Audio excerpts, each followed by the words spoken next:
So tell me about a memorable experience you've had.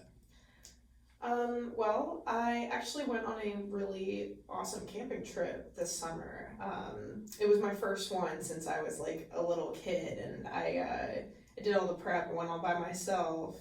And yeah, it was just a really memorable part of my summer. Where did you go to? So I went to the Allegheny National Forest actually. Where's that?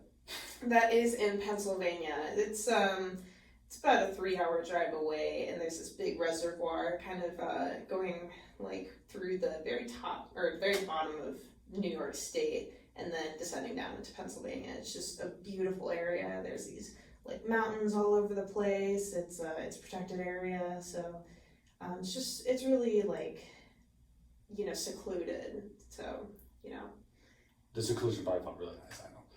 yeah. I mean, I didn't even have cell data out there. It was great. Didn't I'll make a joke. So what did you do when you were out there? Well, I I kind of didn't do a lot of planning, so I just drove out there with all of my camping equipment that I bought like a week prior, and I told myself I would find a campsite. Did all my grocery shopping, bought a bunch of food I needed to put in a really heavy cooler, and then I realized that the camping sites that I wanted to go to, I had to like hike 4 miles to get to them. So It's a long walk. yeah, that was not going to happen with my like 60-pound cooler. Yeah. I definitely overpacked. But I found a place that was a drive-up campsite. I got there just before dark and just kind of set up shop. So do you have a favorite memory from the trip?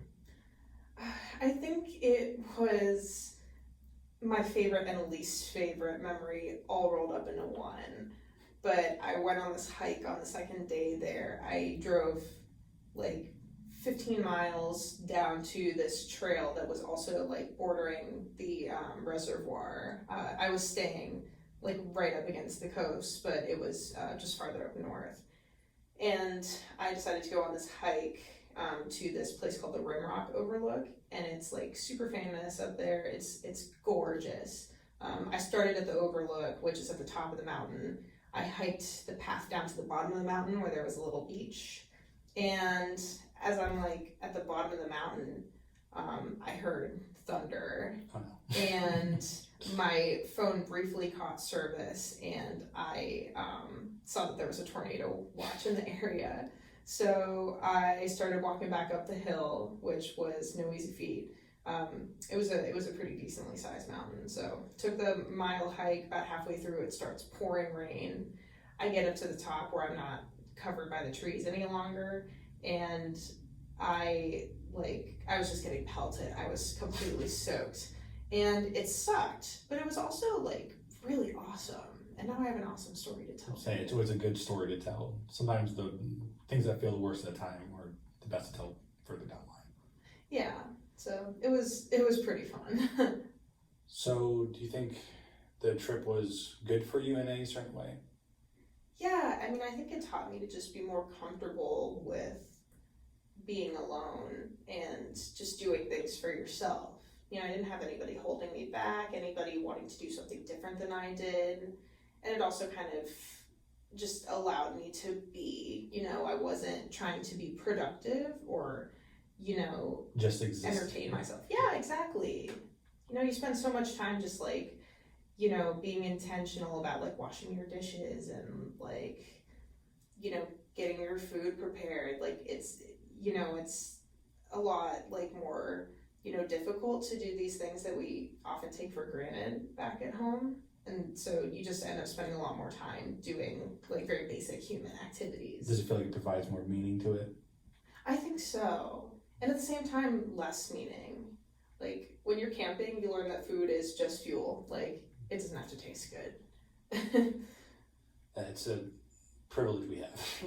Yeah, for sure. And it's definitely an adjustment when you get back home and you realize like how many things that you just didn't even think about in your daily life.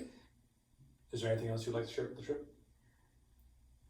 Well, I went there for the stargazing, and I did not see any stars, unfortunately. It was during the I'd time imagine a that- tornado didn't help that much. I don't think there was a tornado. But there was a like there was a point during like the Perseid meteor shower, like that's when I was there. There was a point where the sky was completely like dark and I could see the stars, but it was just so brief. Like I saw maybe one meteor and then just clouds again. Well, at least you get that one brief moment. Yeah, taught me to be a lot more grateful for my home keeping me out of the rain. I'm assuming so. So I think that's it for today. We've got 7 minutes.